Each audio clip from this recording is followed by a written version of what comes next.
I want to end with seeing if there's any sneak peeks, any tips, something that you can give us, or maybe just how excited you are for it, for this upcoming Yeah, I homecoming mean, it's show. gonna.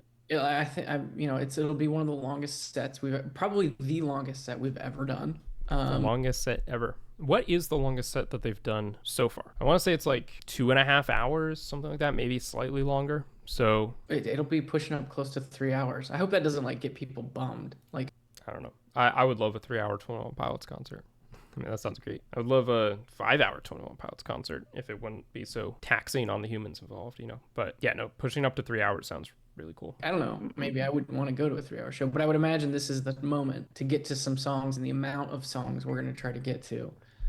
We've never done before, and so that's an aspect of it that is a bit daunting, but I'm excited for. It's also Some people have been speculating that it's going to be like the 21 Pilots Eras tour, and I think in some ways it would make sense for that to be the case. I don't know. Often, I think the Eras tour is used as a reference to something Taylor Swift did or something. I'm not terribly familiar with it other than just a general concept, so I don't really know exactly what she did or what it would mean for them to do that. Yeah, I think it would be cool to see them bringing songs from throughout their discography. A number of songs off of Self-Titled and Regional Best and Vessel and Blurry Face and so on. And especially ones that aren't just part of a medley, an old songs medley on the piano, but like fully playing them out, the full song. That'd be really cool to see, especially ones which they haven't performed for a while. I need them to play Navigating. They probably will play Navigating, but you never know. They have been playing a lot since it came out, so they might retire that one. Oh, but at the end of the career, they released some of the best demos they have, or even full songs that just never made it on the album. To think that Navigating would not have been heard. Yeah, I would love to hear that too. weird that it's just a one-off. Like, this show won't exist anywhere else as far as like the set list and the way that we're doing it. The show won't exist anywhere else as far as the set list, but maybe it will exist other places in other formats, like a film. I don't know. I'm purely speculating. I'm grasping at straws. And yeah, I mean, we're trying to get creative with different ways to get out to different parts of this stadium, but it is a massive place and it's a bit challenging. But I think we have some ideas of how to do that, so it should be special. It's always interesting seeing how 21 Pilots try to navigate through their shows, their arenas. You know, we had the teleportation trick. Maybe we'll have something like that again. Probably not that exact thing, but you never know. It'll be an incredible moment for us, truly playing these small clubs and bars, growing up in that music scene and working our way up. When we play this show, it'll be kind of getting to the top is an unbelievable feeling that I'm sure is going to be pretty overwhelming. Josh and I love talking about kind of the old gigs that we had, and it was always something that like they would allow us to pull away on the weekend and try to travel around and get shows in. We just paid for a drone show over the top of the stadium to fly our logo around, and I was invited to go down there and see it. And as a dad of 3 young kids, I didn't even have time to go look at that. I think that's kind of crazy that he didn't make it down. I get it, right? Like, kudos to him for spending time with his kids, right? He's putting on a drone show. Yeah, there's a reference in here to sort of the early days of the band that my fondest memories. Yeah, the least amount of responsibility, the most amount of dreams, but also trying to stay focused and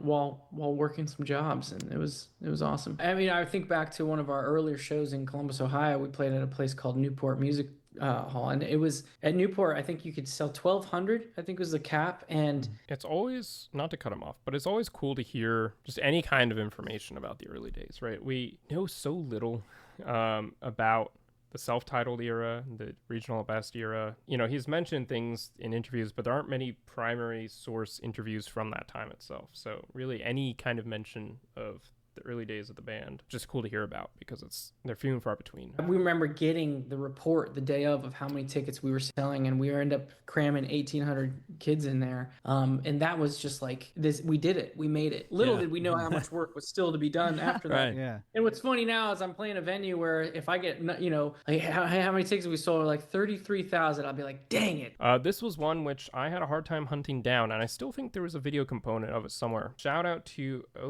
OA Cisa Wolf, I don't know how to pronounce it, for finding the link to this at least. In the universities being so accommodating, they're thrilled to have us, and so they're like, what do you need? What do you want to, Are you thinking stage in the middle or stage on? You want me to give it all up, huh? I don't know, a little bit, maybe. Yeah, no, there's going to be, let's just say there's more stages. More stages, it seems like, than normal. So normally they have 3, right? They have the main stage and then the 2 B stages. There's one for Tyler and his piano, one for Josh and his drum set. Now, I think for the Breach tour, they had 2 because they had the Heavy Dirty Soul car on fire at the B stage, and they kind of just both congregated there for that. So that was a little different. But it sounds like there might be 4 or 5, and certainly from the size of the venue, they should be able to fit in 4 or 5. So that'd be really cool to see, especially if they have, you know, like the car at one part, or the Bandito camp at one part, or whatever it may be, like the different kind of interesting elements, not just a stage with an instrument, but something else conceptual behind it as well. What you do is you build out, okay, I think it's going to take me this long to walk from here to here, but you really don't know how long of a walk it is. And so you have to build these loops out where it loops a certain amount. And then Josh and I will have a cue. Some people have picked up on it, some people haven't, but maybe it's a nod that I give him, or I might say something specific. That's actually a cue for me to tell him, okay, I'm almost to the place I'm supposed to be. You can kill the loop and we can continue on. It's interesting that they're still having Josh doing that. They have a huge crew, huge production team, all that kind of stuff, but it's still Josh kind of manning and triggering a lot of these loops. I'd be curious to know sort of why they do that, whether it's just purely practical, that's just how it works best to have Josh, you know, because he's right there in the action, being the one doing that himself, or whether it's something where it's a way to further have control of things from a more like ideal creative standpoint. So like maybe it would make just as much sense practically to have a crew member trigger the loop or end the loop, but to have Josh doing it himself just kind of adds to the performance. I don't know. But with a stadium this large, those loops have to be like, okay, how long is it going to take me to get to the back of this thing? And so it should be fun. Being asked to perform Seven Nation Army. Whose phone rings? Does somebody ask you? How does that come about? Well, I guess it'd start back in like 2018. I actually got a letter from Jack White. So like right around the Trench era, presumably after Trench came out. I don't know why he just randomly... He looks like a letter writer. He didn't... Yeah. I wonder if Jumpsuit inspired Jack White to reach out to Tyler. I could see that being a song he might like. Yeah, he wrote a letter. I think he... I feel like it might also have something to do with them both being ready to play. Tyler likes to talk to the crowd during loops. Yeah, but like presumably the crew members are also watching. Further solidifies Josh as an example equaled in the band as opposed to just drummer. I don't know if they would make a decision purely for optics in that way. Maybe they would. I really don't know. Like I would wonder if there's something where it's like, I don't know, maybe it's a mixture. Maybe it's just a mixture of a number of things. But I'd be curious to know if they ever say anything about why. He called me Taylor in it instead of Tyler, which I was like, that's fine, I'll be Taylor. But he had some, guitar pedals and some vinyl because he owns his own vinyl pressing factory, and so he sent them to you. Yeah, he sent them to me, and wow. I used some of the pedals for recording and stuff, especially on the bass guitar. And I don't actually know, but the Rock and Roll Hall of Fame kind of like did this deal where they were talking to him, who would you like, and reached out to us, and so we did it. So that's the story behind why 21 Pilots covered Seven Nation Army at the Rock and Roll Hall of Fame. They knew Jack White a little bit, or Jack White knew them, let's say, knew of them, and then requested that they come do the cover. So that's really cool.